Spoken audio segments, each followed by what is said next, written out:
Karibuni tena katika Makulilo Scholarship Show. Tunaendelea katika utaratibu ambao tumejiwekea ambao ni wa kujibu maswali ya watazamaji na wadau wakubwa wa Makulilo Scholarship Show.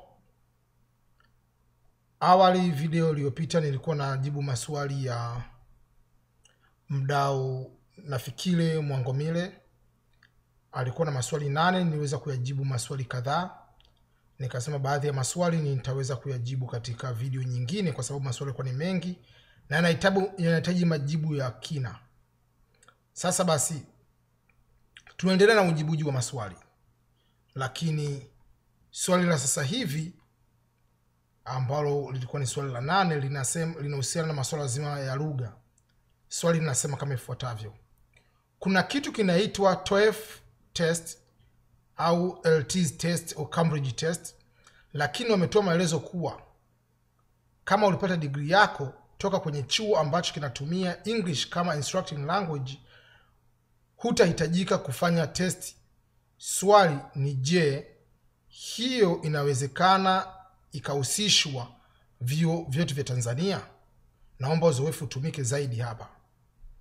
Na kama inawezekana je, kuna namna yoyote ya mimi kuwa na document inayothibitisha kuwa nipo exempted from the test? Sasa basi, mdau Mwangomile na watu ambao mnanisikiliza, nitaeleza kwa kina kuhusiana na swala zima la mtihani wa Kiingereza. Kwa kawaida unapo apply chuo chochote kile,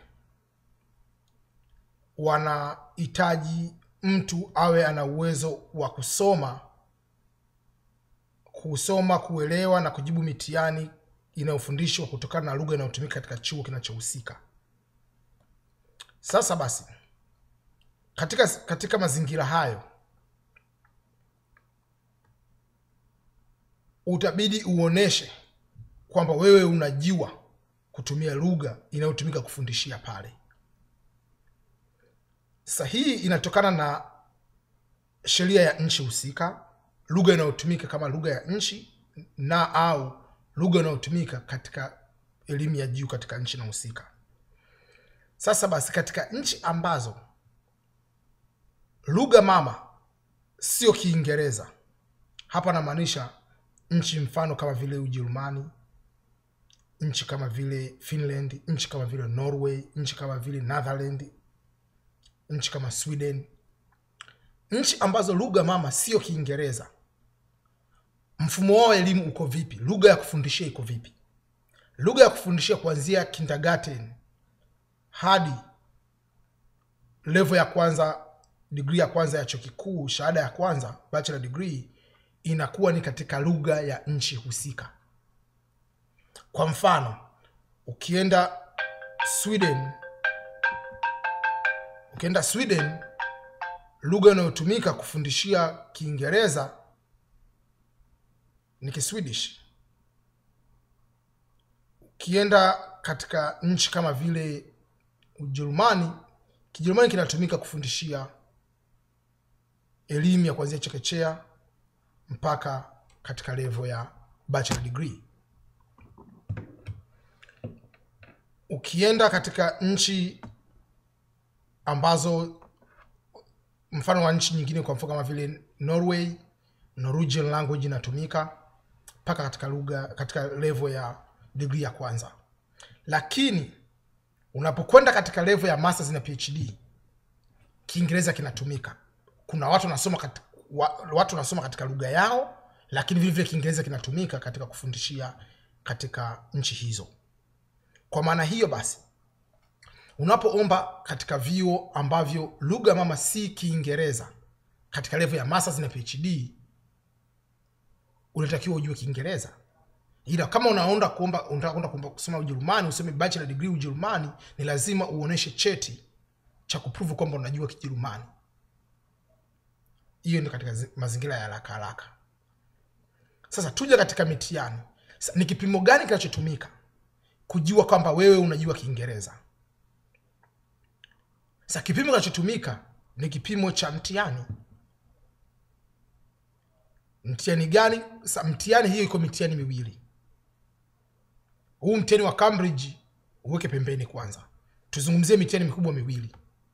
Kuna mtihani wa Test of English as Foreign Language TOEFL. Huu ni mtihani wa Marekani, American version. Halafu kuna mtihani wa Waingereza,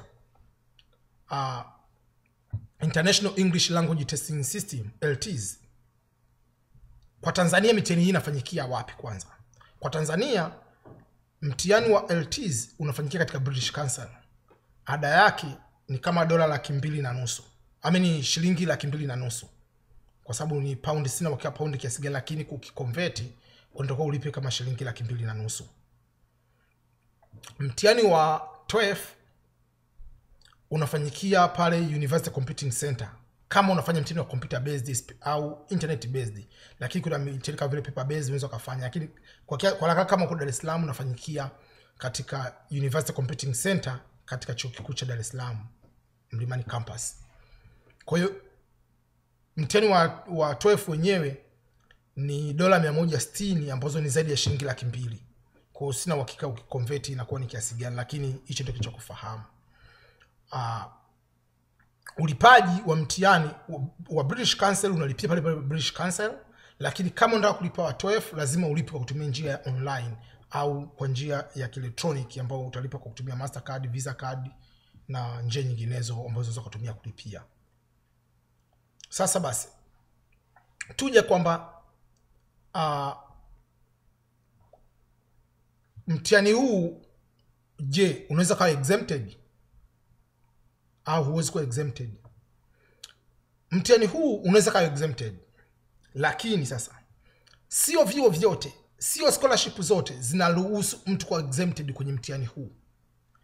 Asilimia kubwa ya vyuo vingi vya Ulaya, hasa Scandinavian countries, na maanisha nchi kama vile Finland, Norway, Denmark, Sweden, nchi hizi mara nyingi huwa ina sehemu kwenye application imeandika kabisa kwamba if you have undergone your high school or bachelor degree in English language as a medium of instruction, you are automatically exempted to show the TOEFL certificate or LTS certificate to prove that you know or you understand English language.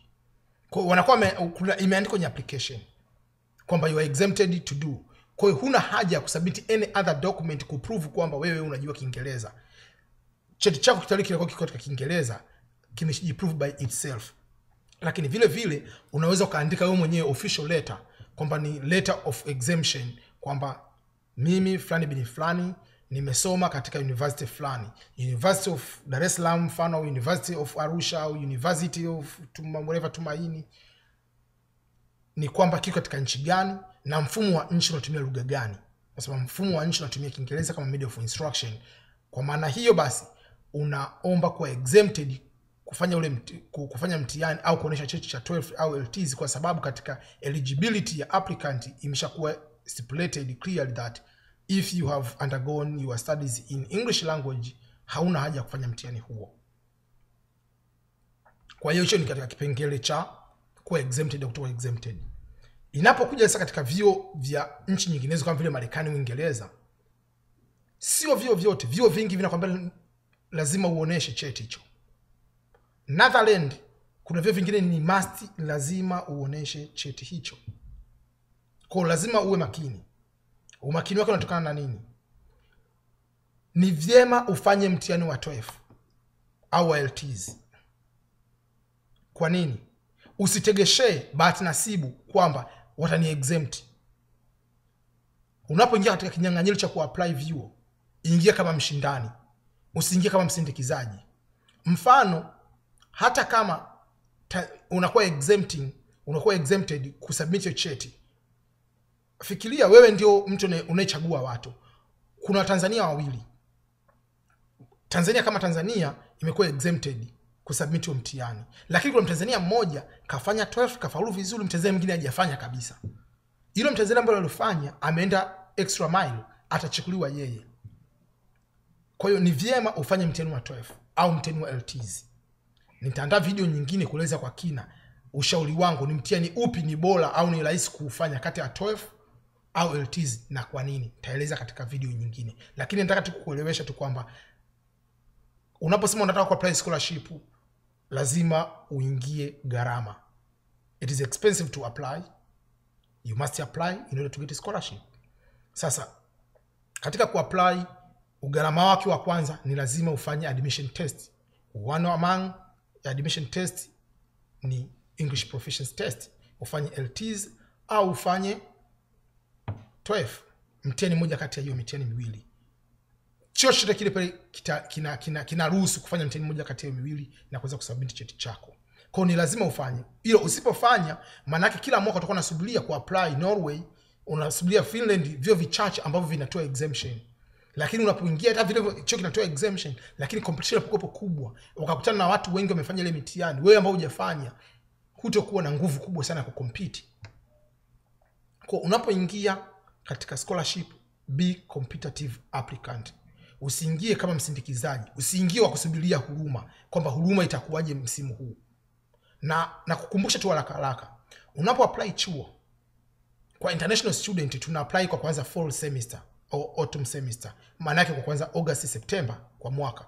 Kwa mfano unataka kwenda kuapply kuanza shule mwakani mwezi wa 8, basi inabidi uapply kuanzia mwaka huu sasa hivi mwezi wa 8, wa 9, wa 10, wa 11, wa 12 mpaka Januari sana ili uweze kuwa admitted na kupewa scholarship kwanza Oktoba mwezi September, August September.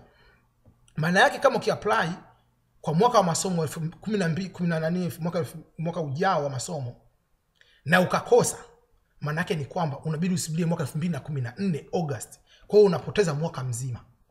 Kwa solution ni kwamba fanya mtihani huu ili usisubirie bahati nasibu. Kwa sababu usipofanya utakosa mwaka huu, mwaka ujao unasubiria mwaka mwingine. Ukikosa unapoteza mwaka mwingine. Ukikosa unapoteza mwaka mwingine.